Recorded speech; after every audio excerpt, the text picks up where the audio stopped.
इस चैनल से जुड़े रहने के लिए यूट्यूब पर रूहानी नेटवर्क को जरूर सब्सक्राइब करें और घंटी वाले बटन को भी दबा दें ताकि हर रोज आपको नई नहमदुक अल्लाहुम्मा मालिकल मुल्क तुतिल मुल्क मन तशा व तंज़िउल मुल्क मिम्मन तशा व तुइज़्ज़ु मन तशा व तुज़िल्लु मन तशा बियदिकल खैर।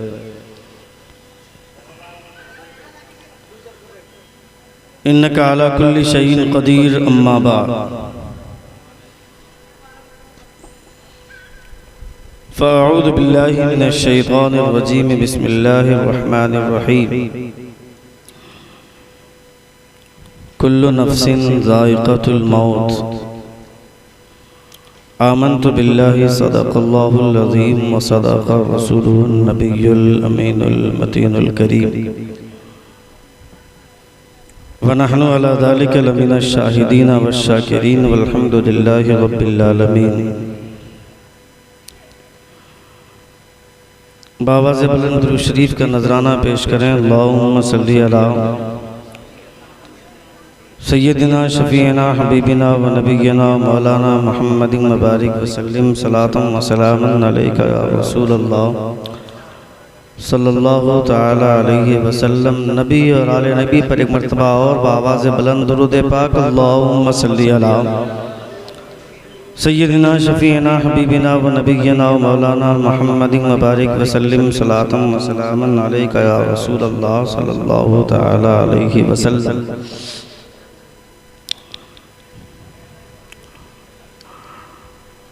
बड़े अच्छे माहौल में बड़ी अच्छी महफिल में बैठकर आप हजरात ने बड़े अच्छे लोगों को मुलाहिदा फरमाया। ये फ़कीर थोड़ी देर के लिए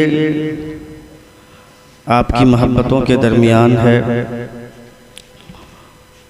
अल्लाह रब्बुल इज़्ज़त का लाख लाख शुक्र व एहसान है कि हम और आप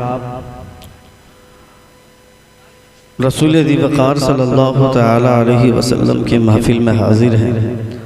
खुदा हम तमामों की हाज़िरी को कबूल फरमाए। ज़ोर से आमीन कहिए। जब कभी कोई दुआ का जुमला कहा जाए, जब कभी दुआया कलिमात सुने तो आमीन कहा करें। आप इसाले सवाब की महफिल में तशरीफ़ रखते हैं। मरहूम मग़फ़ूर जनाब अब्दुल रशीद साहब क़िबला इस दुनिया से दारे बका की तरफ कूच कर गए, इंतकाल कर गए और आप उनकी ताज़ियत में चहारम की महफिल सजाए हुए हैं, जो महफिल मुस्तफ़ा जान रहमत सल्लल्लाहु तआला अलैहि वसल्लम के ज़ात से मंसूब है। इसाले सवाब की महफिल का मकसद ही यही होता है कि यहाँ बैठकर इकट्ठे बैठकर जितने भी सवाब हो अल्लाह का तज़किरा करके, नबी का तज़किरा करके, आखिरत का तज़किरा करके, मौत के तज़किरे से इन तमाम सवाब को इकट्ठे नबी की बारगाह में भेजा जाए। फिर मुस्तफ़ा के तवस्सुल से बाकी औलियाए कराम को भेजते हुए उस मरहूम को ख़ास तौर पर भेजा जाए जिनका इंतकाल हुआ है। हमारे और आप हमारे उलमा फरमाते हैं कि तक़सीम करने की कोशिश मत करो। हम और आप करते क्या हैं, 2 ख़त्म कुरान शरीफ पढ़वाए शब बरात में, 1 ख़त्म हुजूर के नाम पे, 15 पारा गौसे पाक के नाम पे, 15 पारा अपने मरहूमीन के नाम से, मेरे बाप के नाम से। ये सब हम और आप तक़सीम करते हैं, जबकि उलमा फरमाते हैं तक़सीम करने की कोई ज़रूरत नहीं है। अगर 2 ख़त्म कुरान मुक़द्दस की तिलावत हुई थी, ये दोनों सवाब मुस्तफ़ा की बारगाह तक पहुँचाया जाए। फिर मुस्तफ़ा के तवस्सुल से जिन जिन लोगों का नाम लिया जाएगा सबको बराबर सवाब मिलेगा। जोर से कहें, सबको बराबर सवाब मिलेगा, कोई कमी और बेशी नहीं होगी। हमारे और आपके पास चूंकि कमी है, अल्लाह रब्बुल इज़्ज़त की रहमतों में कमी की कोई गुंजाइश ही नहीं। अल्लाह रब्बुल इज़्ज़त नवाजना चाहे तो अल्लाह रब्बुल इज़्ज़त नवाजता है। याद रखें, हम और आप इस दुनिया में आए हैं जाने के लिए, कोई यहाँ हमेशा रहने के लिए नहीं आया है। हर कोई जाएगा, हर कोई इस दुनिया से इंतकाल करके बरज़ख की ओर जाएगा और बरज़ख से फिर मैदान महशर की ओर, मैदान महशर से फिर जिनके मुक़द्दर में दोज़ख है वो दोज़ख में जाएगा, जिनके मुक़द्दर में जन्नत है वो जन्नत की तरफ जाएंगे। अल्लाह रब्बुल इज़्ज़त की बारगाह में दुआ है कि खुदा हमारा हश्र सही फरमाए, आमीन कहें। खुदा हमारा हश्र सही फरमाए। आज की तारीख़ में जो इस दुनिया में अकड़ के चलते हैं, जो इस दुनिया में अपने आप में ये एहसास करते हैं कि हमको हमेशा रहना है। साहब अब्दुल रशीद साहब, जिनको आपने 3 दिन पहले मिट्टी के अंदर दफन किया है, उनके अंदर बुढ़ापा नहीं आया था, उनके चेहरे पे झुर्रियां नहीं आई थी, उनकी दाढ़ी में वो सफ़ेदी नहीं आई थी। आमतौर पर जब बूढ़ा होने के बाद सफ़ेदी आती है, उनके बालों में भी वो सफ़ेदी नहीं आई थी। मगर उनसे ज़्यादा उम्र के लोग इस दुनिया में जी रहे हैं, बैठे हुए हैं। जो कम उम्र के थे चले गए। क्या मतलब?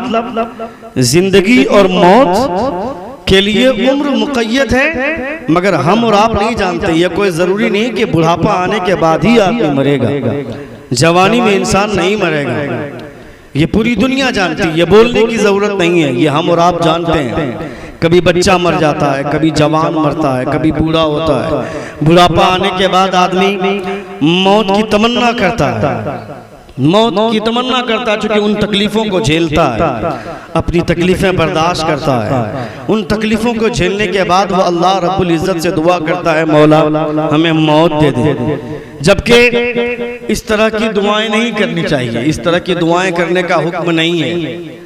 हाँ, जब दुनिया में ऐसा वक्त आ जाए, जब ऐसी तबाही आ जाए कि अब आप सोच लें कि अब इसके अलावा कोई चारा ही नहीं है, तो फिर आप इस सूरत में मौत की तमन्ना कर सकते हैं। मौत को याद करना अलग है, मौत की तमन्ना करना अलग है, मौत के लिए दुआ करना अलग है। हुजूर ने फरमाया मौत को याद करो, मौत को याद करो। जितना याद करोगे मौत को, आखिरत को जितना याद करोगे, अल्लाह रब्बुल इज़्ज़त का उतना खौफ सीने में समाएगा, उतना खौफ सीने में होगा। एक आदमी रात के अंधेरे में अगर गुनाह की तरफ माइल होता है और उसके सीने में अगर इस बात का खौफ है कि अगर चोरी करते करते अल्लाह रब्बुल इज़्ज़त ने हमारी मौत का परवाना लिख दिया और हमारी मौत हो गई, हजरत मलकुल मौत आकर हमारी रूह निकाल ले, तो चोरी करते करते अगर आदमी मर जाए तो फिर उसका अंजाम क्या होगा? इसलिए आदमी सजदे में जाए और ये दुआ करे कि हमारी मौत हो तो अल्लाह रब्बुल इज़्ज़त का सजदा अदा करते हुए मौत हो, मरे तो अल्लाह रब्बुल इज़्ज़त की बारगाह में सजदा करते हुए मरे। जब आदमी सजदा करता है तो बंदा और खुदा के दरमियान में खुर्ब का इतना करीब तरीन मरहला होता है। नबी ये कौनैन फरमाते हैं रब के खुर्ब का सबसे करीब तर जो जगह है वो सजदा है। जब बंदा सजदा करता है तो खुदा के सबसे ज्यादा करीब हो जाता है, सबसे ज्यादा करीब, सबसे ज्यादा करीब। अब आप सोचें, आदमी अगर सजदे में और अल्लाह रब्बुल इज़्ज़त के कुर्ब में मौत हो रही हो तो इससे बेहतर मौत और क्या हो सकती है? अल्लाह रब्बुल इज़्ज़त हम तमामों को ऐसी मौत अता फरमाए जिस मौत पर दुनिया रश करे, जिस मौत पर दुनिया रश करे और ये सोचे, लोग तसव्वुर करे काश कि हमारी भी मौत इस तरह हो। जुमे के दिन जो लोग मरते हैं उनके ऊपर कब्र का सवाल नहीं होता है, जोर से बोलिए ना। जो लोग जुमे के दिन मरते हैं उनके लिए कब्र का सवाल नहीं होता है। ख्याल रहे कि सवाल कब्र अलग है, अज़ाब कब्र अलग है। कब्र का सवाल नहीं होगा, मगर कोई गुनहगार है तो ये कोई जरूरी नहीं कि जुमे के दिन मर गया तो उससे अब अज़ाब भी नहीं होगा।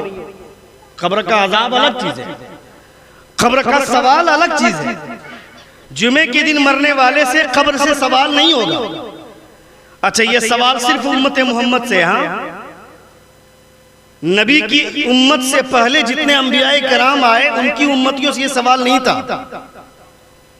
ये सवाल उनके कब्र में नहीं होते थे, ये सवालात सिर्फ इस उम्मत के लिए, रसूल दी वकार सल्लल्लाहु अलैहि वसल्लम की उम्मत के लिए।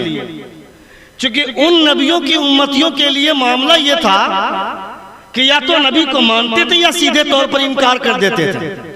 हजरत मूसा अलैहिस्सलाम से उनके मानने वालों ने कहा कि हम आप पर जान दे देंगे, और जिनको नहीं मानना था उन्होंने कहा फज़हब अंता व रब्बुका फ़क़ातिला इन्ना हाउना क़ाइदून, कि तुम और तुम्हारे रब जाओ, जाकर लड़ाई करो, हम यहाँ बैठते हैं, हमको आकर बता दें। हजरत मूसा अलैहिस्सलाम को जिन लोगों ने नहीं माना, तो जिसको मानना था मान लेते थे, जिसको नहीं मानना था नहीं मानते थे। मगर मुस्तफ़ा की उम्मत में कुछ ऐसे लोग भी हुए जो मानने का ढोंग करते हैं, असल में वो मानते नहीं है।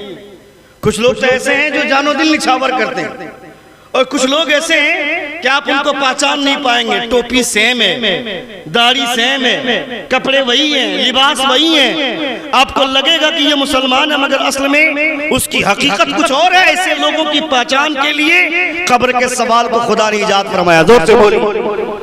इन्हीं लोगों को पहचानने के लिए, इन्हीं लोगों की शनाख्त हो कब्र में, ताकि ये पहचाने जाए कि ये अपना है या बेगाना है, ये नबी के नाम का कलमा पढ़ता है, ये मुस्तफा जाने रहमत सल्लल्लाहु अलैहि वसल्लम की शरीयत को मानने की बात करता है। मगर सच्चाई क्या है ये कब्र में जाहिर होगी, हकीकत क्या है ये कब्र में पता चलेगा। कब्र के ताल्लुक से सवाल होता है, बुखारी शरीफ की हदीस हो या मुस्लिम शरीफ की हदीस हो या तिरमिजी की हदीस हो या मिशकात की हदीस हो, जितनी हदीसों की किताबें हैं उन तमाम हदीसों की किताबों में ये दो सवाल का जिक्र नहीं है, मन रब्बुका मा दीनुका। इन दो सवालों का जिक्र नहीं है, तीसरे सवाल का जिक्र है, मा कुंता तक़ूलु फी हक़्क़ि हाज़ा रजुल, मा कुंता तक़ूलु अन हाज़ा रजुल, मा कुंता तक़ूलु फी हाज़ा रजुल। ये तीनों सवाल, ये तीन तरह के एक ही सवाल कि इस मर्द के बारे में क्या कहा करते थे, क्या कहते हो नहीं, क्या कह रहे हो नहीं, क्या कहते रहे हो, मतलब क्या कहते थे। तो जो चाहूंगा एक बार जोर से कहें सुभान अल्लाह। मा कुंता तक़ूलु अन हाज़ा रजुल, क्या कहते थे, क्या कह रहे थे जब दुनिया में थे। लोग बोलते हैं, तो जो चाहूंगा, कुछ लोग बोलते हैं कि जब आदमी कब्र में जाता है तो मुस्तफ़ा तशरीफ फरमा नहीं होते हैं, मुस्तफ़ा तशरीफ नहीं लाते हैं, बल्कि पर्दा उठा दिया जाता है, चेला पातर में आदमी मरता है, यहीं से मदीना देख लेता है। मैं कहता हूं अगर तुम्हारी नजर इतनी अच्छी है कि तुम यहाँ की कब्र से मदीना देख सकते हो, तो मदीने वाले सरकार कहाँ तक देख सकते हैं। जब यहाँ आदमी मरेगा और यहाँ मरने वाला मदीने की वादियों की सैर करे, मुस्तफा के चेहरे का दीदार करे, तो जो मुस्तफा रब को देख करके आए वो कहां तक देखेंगे, उनकी नजर का आलम क्या होगा, वो कहां तक देख सकते हैं। ये कहने लगे पर्दा उठाया जाता है, मैं कहता हूं पर्दा उठाया जाए, पहले तो बोलते थे आते ही नहीं थे, फोटो दिखाई जाती है, तस्वीर दिखाई जाती है, इनका स्टेटमेंट हमेशा चेंज होता रहता है, इनका भाषण हमेशा बदलता रहता है, ये स्पीच हमेशा चेंज करते हैं। पहले बोलते थे फोटो दिखाया जाता है, हमारे उलमा ने जवाब क्या दिया कि अगर फोटो दिखाया जाता है तो फोटो जात की गैर है, तस्वीर शय की हकीकत नहीं होती है, वो उसकी गैर होती है। मेरी एक तस्वीर यहाँ पे लगा दी जाए, शहाबुद्दीन सकाफी, मैं या वो, जोर से बोलिए, जोर से बोलिए, शहाबुद्दीन सकाफी की एक तस्वीर यहाँ लगा दी जाए तो शहाबुद्दीन सकाफी वो फोटो है या मैं हूँ? यहाँ पे जो कुर्सी में बैठा है वो ना, वो तो फोटो है। अगर कब्र में ये सवाल होता है कि इस मर्द के बारे में क्या कहा करते थे, अगर वो फोटो है तो फोटो को नबी कहना जायज होगा क्या? जोर से बोलिए, जोर से बोलिए। फोटो ना नबी है, न फोटो ना नबी है, न उसका जवाब सही होगा तो क्या कहेगा? फोटो के ताल्लुक से सवाल होता है, ये इनका कहना है, मगर हमारा कहना है फोटो नहीं, नबी खुद कब्र में तशरीफ फरमा होते। लोग बोलते हैं असर के वक्त में सवाल होता है, लोग बोलते हैं सूफिया फरमाते हैं, ये उनका नहीं हमारा कहना है, हमारे उस्ताद फरमाते हैं, हमारे सूफिया फरमाते हैं सवाल कब्र अस्र के वक्त में होता है। साहब आपने दफन किया मगरिब के बाद, तो अस्र का वक्त कहां से आया? आपने दफन किया ईशा के बाद, तो अस्र का वक्त कहां से आया? हुजूर फरमाते हैं जब आदमी मुर्दे को दफन करने के बाद जब लौटता है तो कब्र के अंदर से मुर्दा लोगों के जाने की आवाज को सुनता है। जोर से बोलिए। लोग लौटते हैं, उनकी आवाज को वो मुर्दा सुनता है। आप गए मगरिब के टाइम में दफन करके लौट रहे हैं, अस्र का वक्त फिर कहां से आ गया? ईशा के बाद दफन कर रहे हैं, फिर अस्र का वक्त कहां से? 3 बजे आपने दफन किया, फिर अस्र का वक्त कहां से?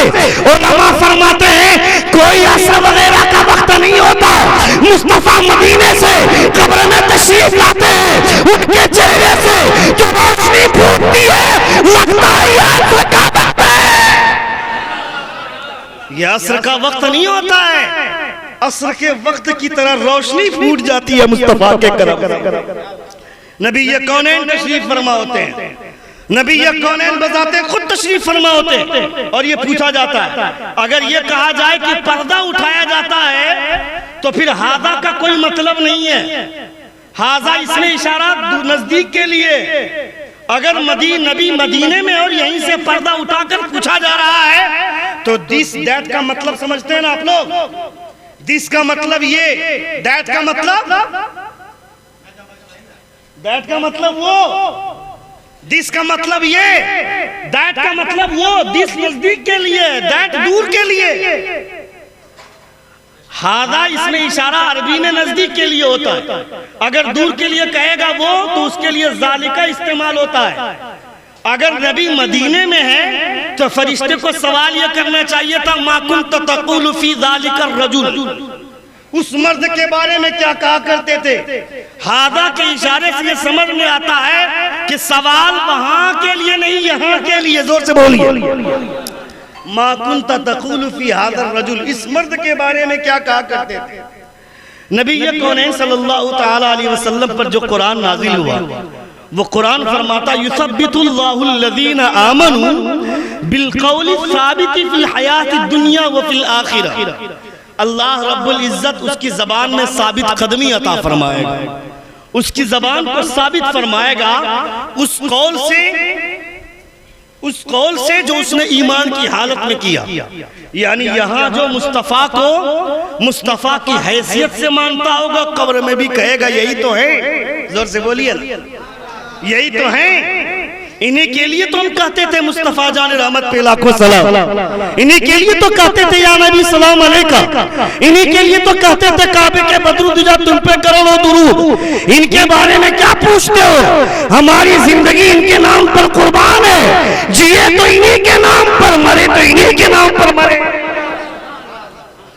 ये हमारे लिए सब कुछ है। हजरत सफिया रज़ियल्लाहु ताला अन्हा, उलमाए किराम फरमाते हैं नबी कौनैन सल्लल्लाहु तआला अलैहि वसल्लम की हदीस की रोशनी में कि कब्र में चंद लोगों से सवाल नहीं होता है। नबी, सूफिया और वो जो रमजान के महीने में इंतकाल होते हैं, वो जो जुमे के दिन इंतकाल होते हैं, शहीद, ऐसे लोगों से कब्र में सवालात नहीं होते। कब्र में सवालात नहीं होते हैं। मगर जो आदमी अच्छा अमल करने वाला होता है उसके लिए उसी कब्र से जन्नत की नेमतें दिखा दी जाती हैं, और जो बुरा अमल करता है वही कब्र से वो अपने जहन्नम के ठिकाने को देख लेता है। मगर नबी कौनैन सल्लल्लाहु तआला अलैहि वसल्लम फरमाते हैं, हमारे उलमा फरमाते हैं कि अगर किसी का इंतकाल सपोज दैट बुध के दिन हुआ या जुमरात के दिन, जुमा आने में टाइम है, सवाल तवज्जो चाहूंगा, जब तक आदमी कब्र के पास रहेगा सवाल होगा नहीं। सारे लोग चले आते हैं तभी सवाल होता है। सुनिए, एक भी आदमी अगर कब्र में रहेगा तो सवाल नहीं होगा। सारे लोग चले आए तभी कब्र में सवाल होता है। हदीस का नफ्स मफहूम यही है। इसीलिए बात जगहों पे लोग करते क्या हैं, अगर बुध के दिन इंतकाल होता है या जुमेरात के दिन इंतकाल होता है तो जुमे तक लोग उसी कब्र में बैठकर कुरान मुकद्दस की तिलावत करते हैं। जुमे तक कब्र में बैठकर लोग कुरान मुकद्दस की तिलावत करते ताकि नकीरैन के आने तक जुमा आ जाए। नकीरैन के आने तक जुमा आ जाए और हमारे मरहूम सवाले कब्र से महफूज हो जाए। ये उनका ख्याल है, उनका अकीदा है।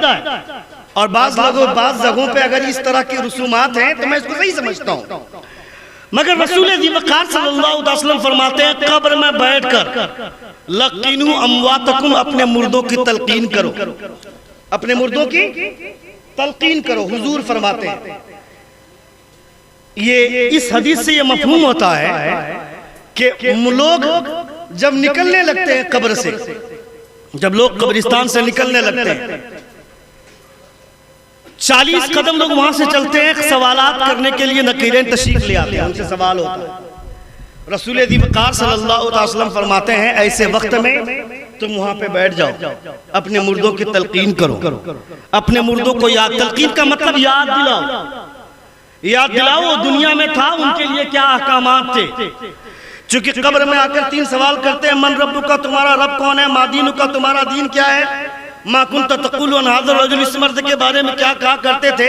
इसीलिए हमारे उलमा फरमाते हैं कि ये जो 3 सवाल के जवाब की तलकीन करो, उससे बेहतर आजान दे दो। जोर से बोलिए ना, इससे बेहतर आजान दे दो। मगर ये भी किसी को हजम नहीं होता है। लोग कहते हैं कि ये आजान वाला सिस्टम कहाँ से शुरू हुआ, कहते आजान ये कहाँ से शुरू हुआ, कोई नमाज का वक्त है क्या। मैं कहता हूँ तुम्हारे बाप ने, हजरत आदम अलैहिस्सलाम जो हम सब के बाप हैं, इस दुनिया में आए थे, जब आप घबराए थे तो आपने आजान कही थी। जोर से बोलो, आजान पढ़ी थी आपने, ये कोई नमाज का वक्त नहीं था।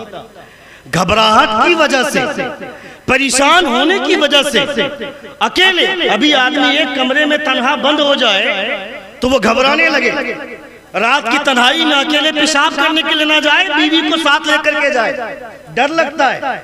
इतनी बड़ी दुनिया में हजरत आदम एक तरफ और हव्वा एक तरफ, दोनों अलग अलग जगह पे, तो इन दोनों की जिंदगी का आलम क्या होगा। अल्लाह रब्बुल इज्जत की बारगाह में अजान दी हजरत आदम अलैहिस्सलाम ने। इस अजान की वजह से अल्लाह रब्बुल इज्जत ने उनके दिल सीने का खौफ बाहर निकाला, उनके अंदर का डर खत्म हुआ। हुजूर फरमाते हैं नकीरैन को देखने के बाद मुर्दे चूंकि घबराते हैं, इसलिए उनकी तलकीन करो, अपने मुर्दों को याद दिलाओ कि वो दुनिया में क्या था और वहां जाकर वो करने वाला क्या है। हजरत सफिया रज़ियल्लाहु ताला अन्हा का नाम सुना है आपने, सुन रहे हैं, सुन रहे हैं, एक बार जोर से कहे या रसूल अल्लाह। हजरत सफिया नबी की फूफी है। कौन है? नबी की फूफी, जिसको हम लोग अपनी जबान में दीदी बोलते हैं या बुआ बोलते हैं। नबी की फूफी जान हजरत सफिया रज़ियल्लाहु ताला अन्हा, उनका इंतकाल हुआ। नबी ये कौनैन कब्र के बाहर है, हजरत सफिया रज़ियल्लाहु ताला अन्हा कब्र के अंदर है। नकीरैन आकर सवाल कर रहे हैं मन रब्बु का, जवाब दिया रब्बी अल्लाह। मा दीनु का, तुम्हारा दीन क्या है, जवाब दी दीन इस्लाम, मेरा दीन इस्लाम है। तीसरा सवाल हुआ मा कुन्त तक़ूलु अन हाज़ा रजुल, इस मर्द के बारे में क्या कहा करते थे। हजरत सफिया परेशान हो गई, अल्लाह ये तो मेरे भतीजे के बारे में पूछ रहे हैं। जोर से बोलिए ना, ये सवाल तो मेरे भतीजे के बारे में हो रहा, मेरा भतीजा है, उनको मैं देख रहा हूं। हजरत सफिया परेशान थी, नबी कब्र के ऊपर है, जवाब देते हैं, मुस्तफा फरमाते हैं फूफी बोल क्यों नहीं देती है, रिश्ते में मेरा भतीजा है मगर ईमानी एतबार से मेरे आका है ये, मेरी फूफी बोल क्यों नहीं देती है। हजरत सफिया रज़ियल्लाहु ताला अन्हा अंदर जवाब देती है। नबी कौनैन कब्र के ऊपर, हजरत सफिया कब्र के अंदर, रसूल वक़ार सल्लल्लाहु अलैहि वसल्लम ऊपर रखकर अंदर की हालत जान गए। जोर से बोलिए, ये मेरे पैगंबर की नजर का आलम है।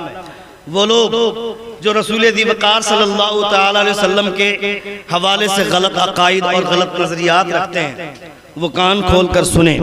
मुस्तफ़ा जान रहमत सल्लल्लाहु अलैहि वसल्लम के हवाले से जो नजरियात आपके हैं, उन नजरियात को दूर करें और नबी कौनैन सल्लल्लाहु अलैहि वसल्लम के मानने का जो असल में हक है, उस हक के साथ माने।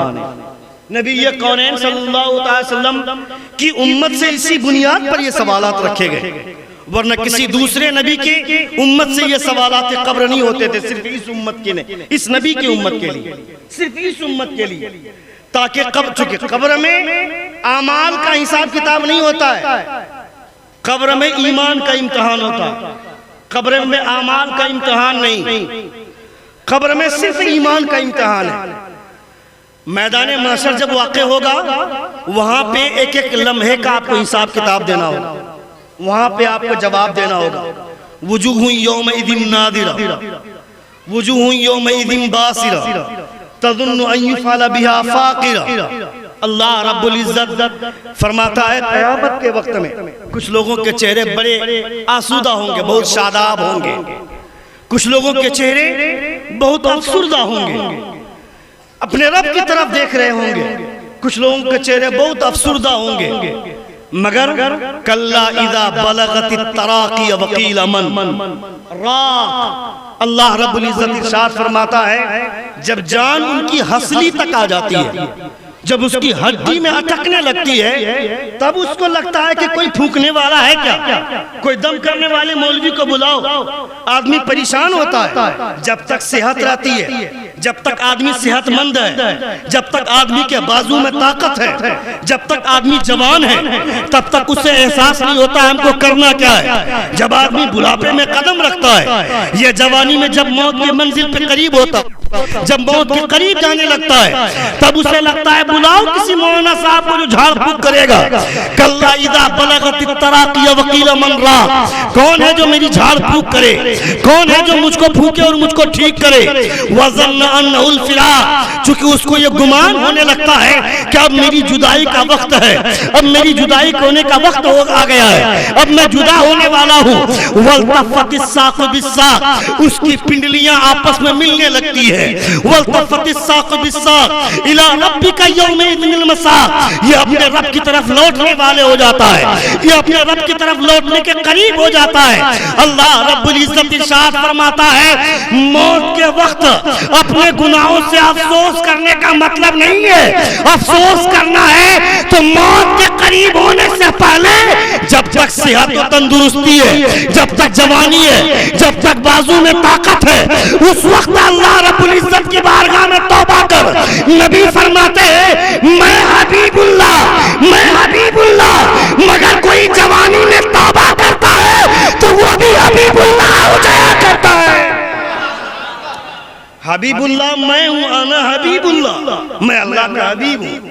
हुजूर फरमाते हैं मगर कोई जवान अगर जवानी में तौबा करता है तो उस तौबे की वजह से वो अल्लाह का हबीब हो जाता है, तौबे की वजह से वो हबीबुल्लाह हो जाता है। ये हुजूर फरमाते हैं क़यामत के दिन जब आदमी अल्लाह रब्बुल इज़्ज़त की बारगाह में हाज़िरी देगा, खुदा के रूबरू होगा, जब तक 5 सवालों का जवाब नहीं देगा वो खुदा के सामने से हट नहीं सकता है। 5 सवालों के जवाब देने होंगे उसको, खुदा उसको अपने सामने से हटने नहीं देगा क़यामत के दिन। 5 सवालों का पहले जवाब दे दो, उसके बाद हटना यहाँ से। क़यामत में जब अल्लाह रब्बुल इज़्ज़त के हुजूर हाज़िरी देंगे, खुदा के रूबरू होंगे, खुदा की बारगाह में पेश होंगे, वो 5 सवाल होंगे। जानते हैं आप वो 5 सवाल क्या है? जब तक उस 5 सवालों के जवाब नहीं दे देंगे आपको हटने नहीं दिया जाएगा। मरने के बाद क्या होगा कौन देखा? कोई देखने नहीं जाएगा। जब तू मरेगा तो तू देखेगा, दूसरा नहीं देखेगा।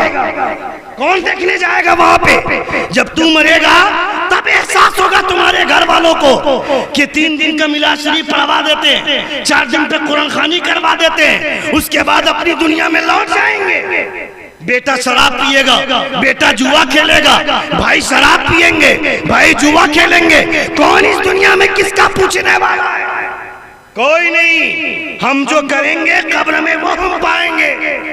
अल्लाह उस मरहूम को जन्नत नसीब करे जो 5 वक्त की नमाज का पाबंद था, 5 वक्त नमाज की पाबंदी करता था। खुदा उसकी कब्र में रहमतों की बारिश बरसाए। मगर जो अपनी जवानी के इस इंतजार में, अपनी जवानी और तंदुरुस्ती की बुनियाद पर अपने बुढ़ापे का इंतजार करता है, वो कान खोल कर सुन ले, ये बुढ़ापा तुझको नसीब होगा कि नहीं कोई नहीं जानता है। इसलिए आज सोच, आज के बारे में सोच। वाखरु मिन शक्ली अज़वाज हाज़ा फौजुम मुक़्तहिमुम माकुम ला मरहबन बिहिम इन्नहुम सालुन नार। कल क़यामत के दिन तेरे लिए कोई खुशामदीद नहीं होगी, कोई मरहबे की बुनियाद पर कोई मरहबे वाले अल्फाज तेरे लिए नहीं होंगे, तुमको कोई खुशामदीद नहीं कहेगा। ला मरहबन बिहिम इन्नहुम सालुन नार, इनके लिए कोई खुशामदीद नहीं। जब ये दुनिया में था तो अपनी मर्जी से जीता था, जब ये दुनिया में था तो अपनी मर्जी से खाता था, जब ये दुनिया में था तो अपनी मर्जी से पीता था। इसको नहीं मालूम कि मैंने क्या कहा, नहीं पता था इसको। आज इसके लिए खुशामदीद नहीं। हादा फौजुम मुक़्तहिमुम माकुम ला मरहबन बिहिम इन्नहुम सालुन नार। क़ालू बल अंतुम ला मरहबन बिकुम अंतुम क़द्दमतुमूहु लना फ़ज़ीदहु हादा ज़िफ़न मिनन नार। कल क़यामत के दिन दो गिरोह होंगे, एक गिरोह खुदा की बारगाह में हाज़िरी देगा, अल्लाह रब्बुल इज़्ज़त की बारगाह में जब वो पेश होंगे, दूसरा गिरोह आएगा, ये कहेंगे मौला ये लोग जो पहले से पेश होंगे, मौला ये लोग जो आ रहे हैं इनके लिए खुशामदीद न कहना, ये दुनिया में शराब पीता था, ये लोग जुआ खेलते थे, मौला ये लोग दारू पीते थे, इनके लिए खुशामदीद नहीं। वो लोग क्या कहेंगे, मौला अगर हमने शराब पिया तो ये इनकी मेहरबानी है, हमने जुआ खेला तो इनकी मेहरबानी है, हमको गुनाह के लिए बुलाने वाला ये था, रात में दरवाजे पर दस्तक ये देता था, चौक पर बैठा था बुलाता था ये हमको, इसलिए इसके लिए भी खुशामदीद नहीं। हाज़ा फ़ज़िदहु अज़ाफ़न ज़िफ़न मिनन नार। परवरदिगारा मैंने तो सिर्फ गुनाह किया, इसने मुझको गुनाह के लिए बुलाया, इसलिए जो अज़ाब मुझे देगा इसको ज्यादा देना। तुमको क्या लगता है यहाँ कोई साथ दे रहा है, वहां कोई साथ देगा क्या, वहां कोई बचाने वाला होगा क्या? तुमने जो कपड़े पहने तुम्हारे मर जाने के बाद तुम्हारे बेटों ने कैंची से काट कर रख लिया और बगैर सिला हुआ कपड़ा तुमको पहना कर भेज दिया, वहां कोई जींस नहीं चलेगी, वहां कोई शर्ट नहीं चलेगा, बगैर सिला हुआ कपड़ा पहना कर तुमको भेज दिया कब्र में, कब्र से जब उठाए जाओगे तो वो कपड़ा भी नहीं होगा, नंगा बदन जिस्म पे कोई कपड़ा नहीं है। हजरत आयशा ने पूछा था अल्लाह के रसूल मैदान महशर में जब उठाए जाएंगे तो बदन पे कोई कपड़ा नहीं होगा तो हया नहीं आएगी। नबी ने फरमाया आयशा उस दिन हया की फिक्र का, उस दिन तो निजात की फिक्र होगी, उस दिन से सब लोग खुदा की बारगाह में हाजिरी देने वाले होंगे, किसको कपड़े की फिक्र होगी? यहाँ थे जो कपड़ा था वो उतार लिया गया, कब्र में गए वहां जो कपड़ा था उसको उतार लिया जाएगा, फिर मैदान महशर में खुदा की बारगाह में। कभी सोचा आपने इस हवाले से, कभी सोचा आपने इस हवाले से? जिसको हम भाई कहते हैं, जिसकी दावत पे हम जाते हैं, जिसको हम चचा बोलते हैं, जो हमको बुलाकर दारू पीने ले जाता है, कहाँ किस दुनिया में जी रहे हैं आप, कहाँ हैं आप? कल क़यामत के दिन जब इन सवालों का आपको हिसाब किताब होगा, जब अल्लाह रब्बुल इज़्ज़त तुमसे वो 5 सवाल करेंगे, जानते हो 5 सवाल क्या है? जब तक इन 5 सवालों का जवाब नहीं देंगे खुदा के सामने से कोई हट नहीं सकता है। अभी मीटिंग होती है, पंचायत होती है, 2 फरीक में लड़ाई होती है, दोनों को बुलाया जाता है, पंच में जो लोग बैठते हैं वो इजहार लेते हैं, बता रहे की बेल लो तोर संग, बगैर बताए तुम हिल सकते हो क्या? पंचायत में तुमको बोलना पड़ता है जो शुरू से आखिर तक हुआ। जब एक आम आदमी हमारे गांव में हमारे साथ रहने वाला, हमारे साथ खाने वाला, हमारे साथ जीने वाला, उसके सामने जब हमको खड़ा किया जाता है शुरू से आखिर तक बताए बगैर वहां से हिल नहीं सकते। क्या मतलब? ये 10 का फैसला है, 10 जो फैसला कर दे वो मानना है। क्यों? 10 के फैसले में रहमान का हाथ होता है, जोर से बोलिए। एक का जो फैसला होता है उसमें शैतान का हाथ होता है, 10 का जो फैसला होता है उसमें रहमान का हाथ होता है। एक 10 के ताल्लुक से लोग डरते हैं कि 10 का फैसला है, मानना होगा। मैं कहता हूं जब 10 लोगों का इतना एतबार है तो इन 10 को जिसने पैदा किया उस खुदा का कितना एतबार होगा?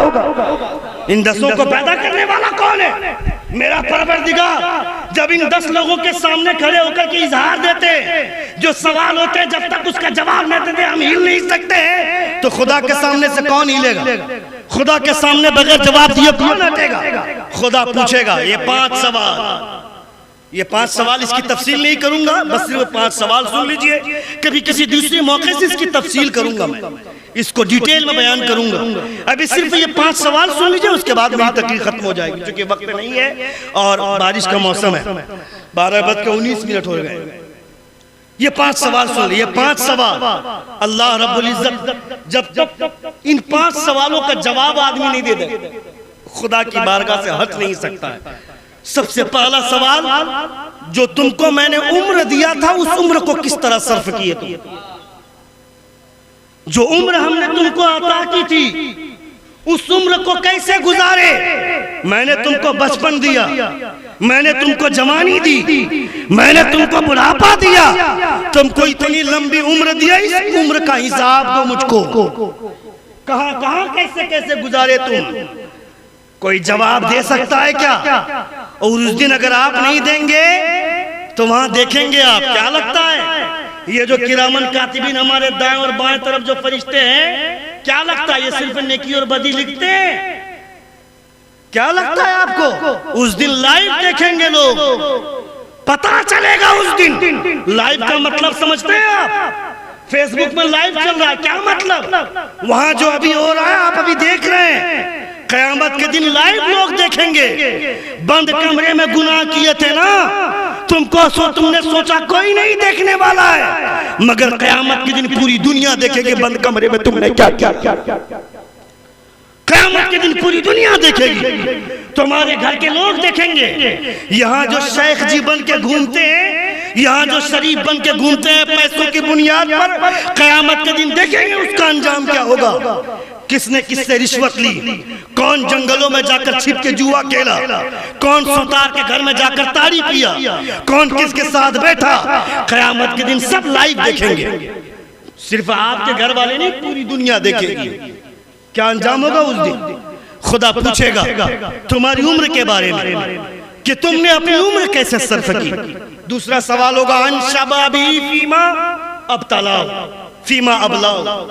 दूसरा सवाल तुम्हारी जवानी के ताल्लुक से पूछा जाएगा। इस उम्र में जवानी आ गई, उसके बावजूद खुदा दूसरा सवाल जवानी के ताल्लुक से करेगा। तुमने जवानी कैसी गुजारी? चूंकि गुनाह के सबसे ज्यादा असरात जवानी में होते हैं, यह नेकियों की सबसे ज्यादा हलावत भी जवानी में ही महसूस की जाती है। यह दूसरा सवाल होगा। तीसरा सवाल अनमालिन बिमा इक्तसबतहु। तीसरा सवाल माल के सालों से पूछा जाएगा कि तुमने हासिल कहां से किया।